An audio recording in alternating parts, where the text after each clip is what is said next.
Bienvenido, soy Oscar Danilo Huertas Arriaga con número de carnet 9014271. Iniciamos con el capítulo número 7, que es la determinación relativa de la prestación, que está fundamentada en el artículo 1538 del Código Civil. La determinabilidad de la prestación debe hacerse de manera perfecta, debe hacerse al momento de la constitución de la obligación. Para aquellas prestaciones de dar, debe hacerse una identificación o una individualización de la cosa a dar. Y para las prestaciones de hacer o no hacer, deberá hacerse una descripción exhaustiva de la conducta esperada. Los supuestos de determinabilidad de la prestación, es decir, una forma de determinación incompleta o determinada, se resuelven posteriormente a la constitución, pero antes del momento de su cumplimiento. Los criterios de determinación deben estar previstos o preestablecidos en el momento constitutivo de la obligación. De lo que se trata es de hacer una determinación de por lo menos la especie, que es requisito esencial para la existencia de la obligación, es decir, la cosa cierta, establecida en el artículo 1321 del Código Civil y el artículo 336 del Código Procesal Civil y Mercantil. ¿Qué son las obligaciones genéricas? Están fundamentadas en el artículo 1321 a 1324 del Código Civil. La importancia de su clasificación radica en la forma de su extinción ante la pérdida de la cosa debida. Sus características: no se refiere a la fungibilidad de la cosa, generalmente se refiere a bienes muebles y puede subdistinguirse como ordinarias y como de género limitado o delimitado. El régimen jurídico básico que debe contemplar está contenido para el cumplimiento y la calidad de las cosas entregadas en el artículo 1321 del Código Civil, mientras que el incumplimiento por imposibilidad sobrevenida está contemplada en el artículo 1322 del Código Civil. La especificación, es decir, al explicar el género, es una forma muy vaga, pero concreta de especificar. Obligaciones de género limitado o delimitado es darle a ese género alguna característica, es decir, determinar, por ejemplo, la procedencia o el momento de la procedencia. Entre las diferencias de obligaciones específicas y genéricas respecto de la ejecución forzosa, se puede decir que en las obligaciones genéricas el cumplimiento debe ser forzoso, a expensa del patrimonio del deudor. Esto contemplado en el artículo 1323 y 1324 del Código Civil y el artículo 336 del Código Procesal Civil y Mercantil. Mientras que para las obligaciones específicas, lo único que puede hacer el acreedor es compeler al deudor, según lo determina el artículo 1324 del Código Civil, y, si en caso procediera, una indemnización contemplada en el artículo 337 del Código Procesal Civil y Mercantil. Obligaciones alternativas. Están fundamentadas en el artículo 1334 a 1340 del Código Civil. Se trata de un catálogo de prestaciones constituido inicialmente, mismas que son excluyentes entre sí al momento de ser prestadas. La facultad de elección puede recaer en el deudor, en el acreedor o en un tercero ya determinado. La pérdida o la imposibilidad sobrevenida. Si la elección recayera en el deudor, este puede elegir entre las alternativas que subsistan, según lo determina el artículo 1336 del Código Civil. Por la insubsistencia de todas las alternativas que se puedan encontrar en el catálogo, si la pérdida se dio por culpa del deudor, deberá procederse a una indemnización contenida en el artículo 1337 del Código Civil. Si la pérdida es sin culpa del deudor, este queda liberado de la obligación. Pero si la elección recae en el acreedor contractualmente o legalmente, este deberá elegir una de las subsistentes o la subsistente. Si se da la insubsistencia de todas las alternativas, pero sin culpa del deudor, el deudor queda liberado. Pero si existiera culpa, la pérdida fuera por culpa del deudor, entonces habrían dos opciones: reclamar otra de las subsistentes o el valor de la ya perdida, más la indemnización correspondiente.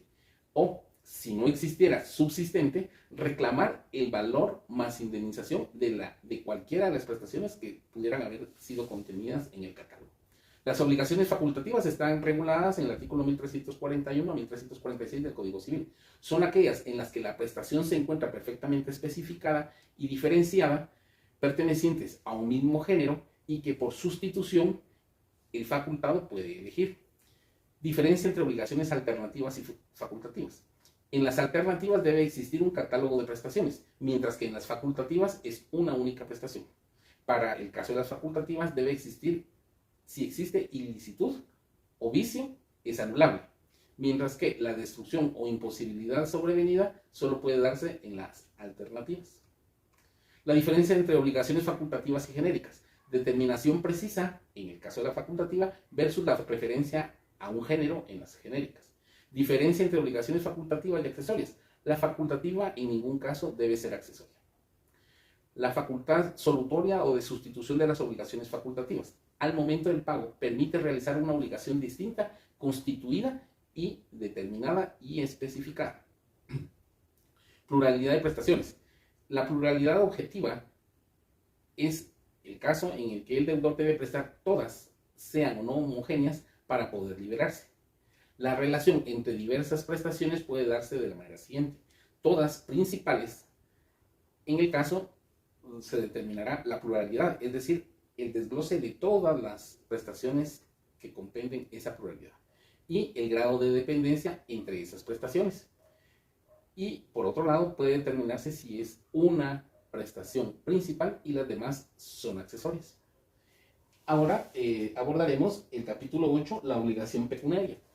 En este caso, partiríamos del hecho de definir el dinero, que puede definirse como un bien mueble, genérico, fungible, dotado de valor, materializado en forma de moneda.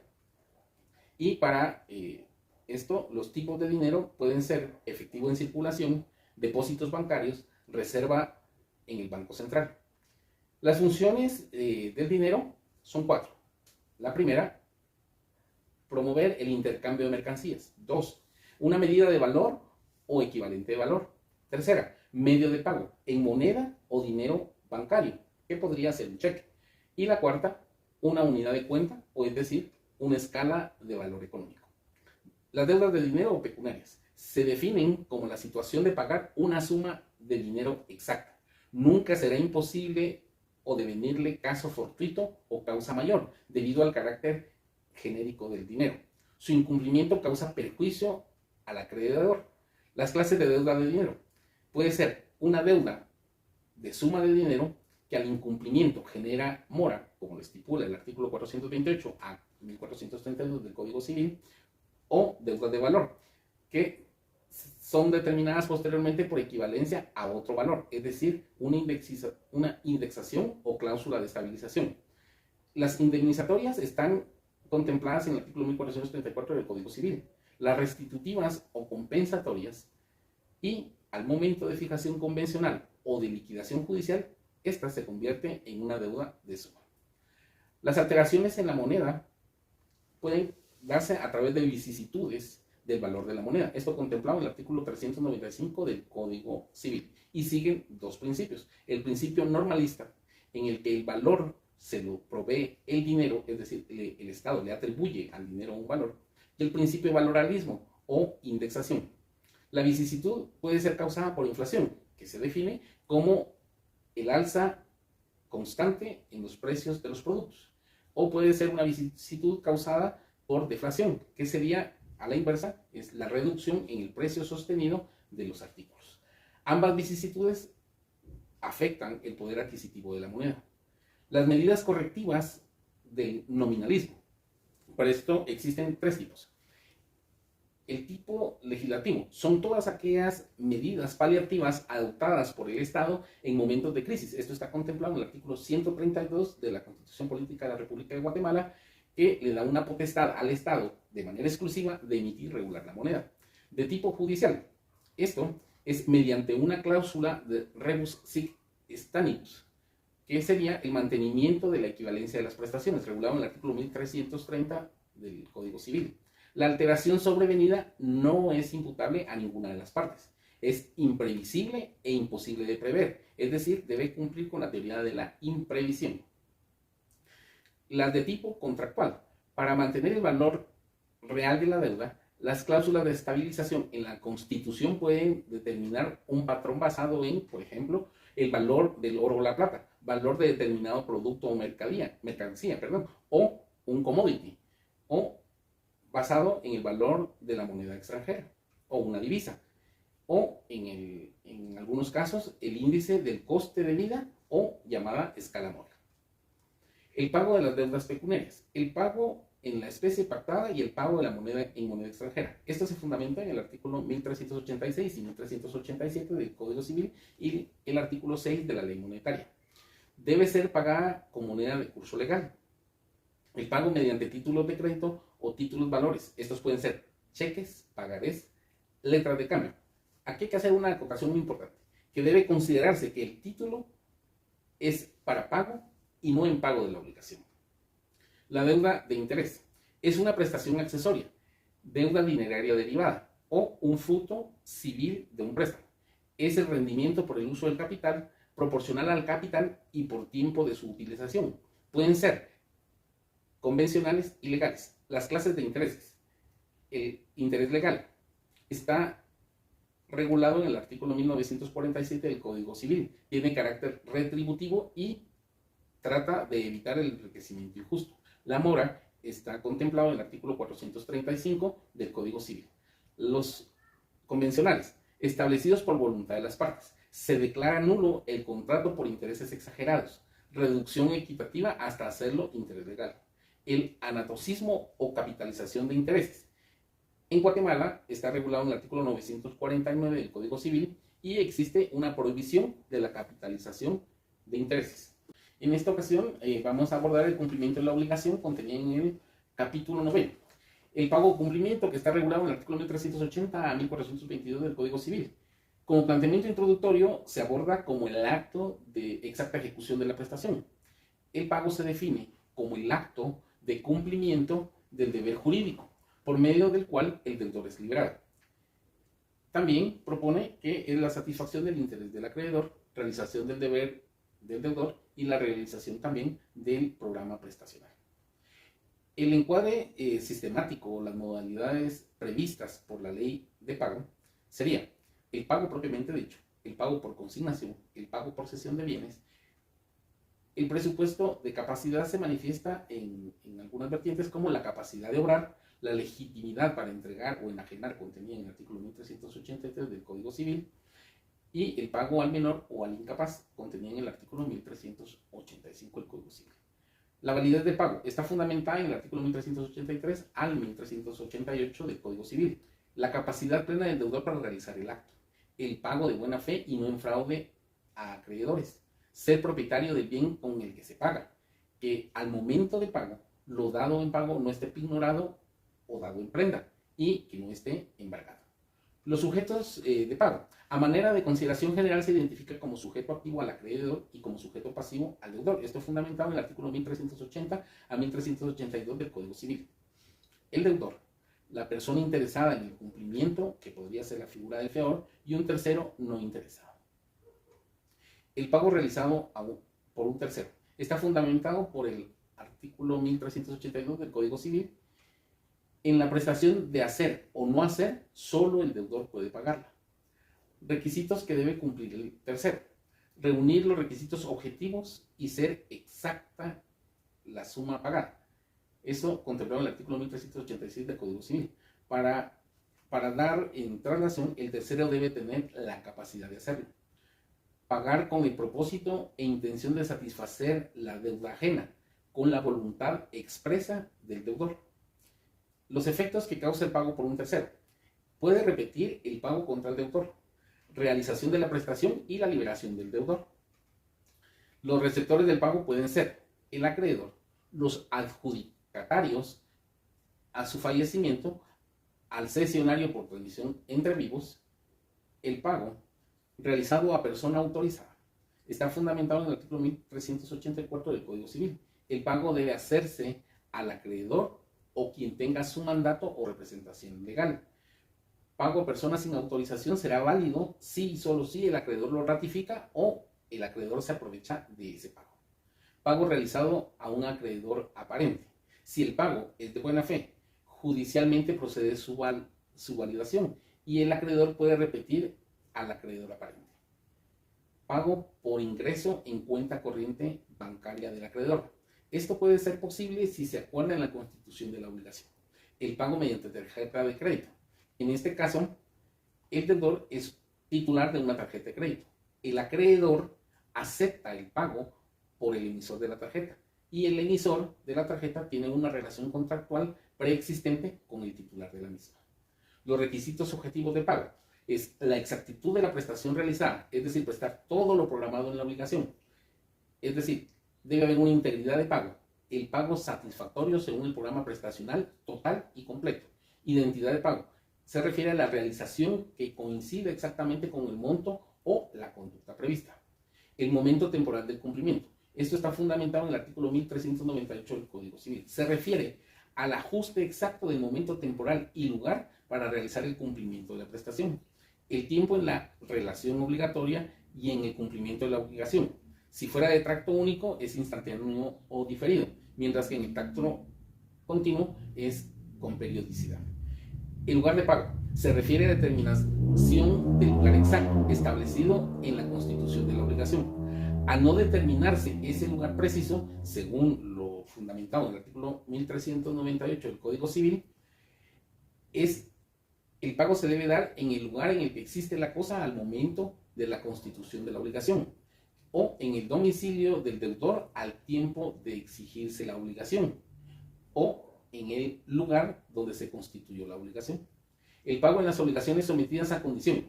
En general, la obligación condicional, su cumplimiento de efectividad se hace depender de un evento futuro que es incierto. Esto contemplado en el artículo 1269 del Código Civil. El pago bajo condición suspensiva. Se constituye el plan prestacional, mismo que queda en suspenso hasta que ese evento futuro deba realizarse según lo estipulado en el artículo 1276 del Código Civil.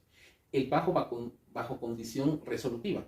Se constituye la obligación misma que se disuelve automáticamente si un evento futuro se resuelve. Esto contemplado en el artículo 1278 del Código Civil. Ahora hablaremos sobre la prueba de pago, es decir, el recibo. Esto está fundamentado en el artículo 1390 a 1393 del Código Civil. El deudor tiene derecho a exigir un documento que acredite el pago y a retener el pago mientras no le sea entregado ese documento. La entrega del documento original de la Constitución presume la liberación del deudor. La constancia del último mes que corresponda en tracto continuo presume el pago de los anteriores, según lo determina el artículo 1402 del Código Civil. La imputación de pago está fundamentado en el artículo 1404 y 1406 del Código Civil. Es atribuir un pago determinado a una deuda concreta. Los criterios de imputación son a la de plazo vencido, si existen varias de plazo vencido, a la más onerosa, si son de igual naturaleza, a la más antigua, y si son iguales en naturaleza y en antigüedad, entonces debe hacerse de manera alícuota. Requisitos de la imputación, según lo fundamentado en el artículo 1404 del Código Civil. Deben tenerse la existencia de varias deudas a cargo de un solo deudor a favor de un solo acreedor. Las deudas deben ser homogéneas, es decir, de la misma especie. Deuda que debe ser ya exigible por haber sido vencida y que el pago no extinga todas las deudas. Ahora abordaremos los subrogados del cumplimiento contenidos en el capítulo 10. Empezaremos por decir que los subrogados del cumplimiento se refieren a la sustitución o suplencia del pago que no son formas especiales de pago. Es una alternativa o modificación al programa prestacional. Entre sí, los subrogados no tienen idéntica naturaleza jurídica, por lo que producen diferentes efectos o funciones en el pago, pudiendo ser estos la función satisfactoria, la función liberatoria o en algunos casos pueden ser ambas. Los sujetos típicos de los subrogados de pago está fundamentado en el artículo 1408 del Código Civil. El ofrecimiento de pago y la consignación tienen la función de ser un conjunto de facultades con que la ley protege al deudor para cumplir con el pago o liberarse por causa no imputable a él. Casos en que procede la consignación. En todo caso en el que el proveedor o acreedor rehúsa recibir el pago, sea por conducta infundada, no estar de acuerdo con la liquidación de intereses o no aceptar la naturaleza de la cosa debida. El procedimiento, según el artículo 568 y 579 del Código Procesal Civil y Mercantil y el artículo 1414 y 1415 del Código Civil, determina que debe ser a través de la vía incidental, debe ser a solicitud del deudor, debe ser de jurisdicción voluntaria, debe ser ante juez competente en términos de cuantía. Tiene los efectos de liberación del deudor según el artículo 1411 y 1412 del Código Civil al momento en el que el acreedor acepte la consignación o que exista una declaración judicial confirmando que se ha hecho conforme a lo que en derecho corresponde. La dación en pago o datio insolutum está fundamentada en el Código Civil en los artículos 1386 y 1397 que ejercita el principio general de autonomía privada, definido como la ejecución de una prestación distinta en naturaleza y cantidad. Puede ser un bien mueble o inmueble, que la convenida, con carácter de operación transaccional, aceptada expresamente por el acreedor, generalmente al vencimiento, para la liberación del deudor. No sustituye a la obligación antigua por una nueva. No supone cambio de la relación de la obligación. Genera un nuevo modo de extinción de la prestación. En el acuerdo de dación en pago y la realización de la nueva prestación, los requisitos de dación en pago son: el deudor realiza la prestación diferente a la debida, que exista acuerdo entre las partes, que produzca la extinción inmediata de la obligación sin quedar sujeta a la realización del bien dado en dación. La diferencia de la dación en pago por el pago propiamente dicho estriba en que se entrega un bien distinto al prometido. La dación requiere aceptación del acreedor. El pago puede darse en contra de la voluntad del acreedor, en el caso propio de la consignación. El pago por cesión de bienes a los acreedores está fundamentado en el artículo 1416 y 1422 del Código Civil. Puede ser judicial o puede ser extrajudicial. Ante la insolvencia del deudor, el deudor ofrece a sus acreedores los bienes que le quedan para su realización y pueden cobrarse parte o la totalidad de lo adeudado. Los bienes no pueden estar ignorados o hipotecados. Clases de cesión contempladas en el artículo 1417 del Código Civil. Puede ser extrajudicial mediante la constitución de un contrato y puede ser judicial que se constituye como un beneficio que se concede al deudor con intervención de un órgano judicial competente, según lo estipulado por el artículo 392 del Código Procesal Civil y Mercantil. Ahora abordaremos el capítulo 11, que es el incumplimiento de la obligación. Para ello, como definición del incumplimiento, partimos de la hipótesis de incumplimiento. Es decir, si el deudor no cumple con la prestación en los términos acordados, genera las consecuencias de responsabilidad por incumplimiento, que se ejecuta de la manera siguiente: por medio de una solicitud extrajudicial o una solicitud judicial, o en otros casos, si fuera pactado, acudir al arbitraje, pero esto debe, sí y solo sí, si fue pactado en la constitución de la obligación. Los efectos del incumplimiento: debe ser de retribuir o reparar el patrimonio del acreedor, es decir, pagar.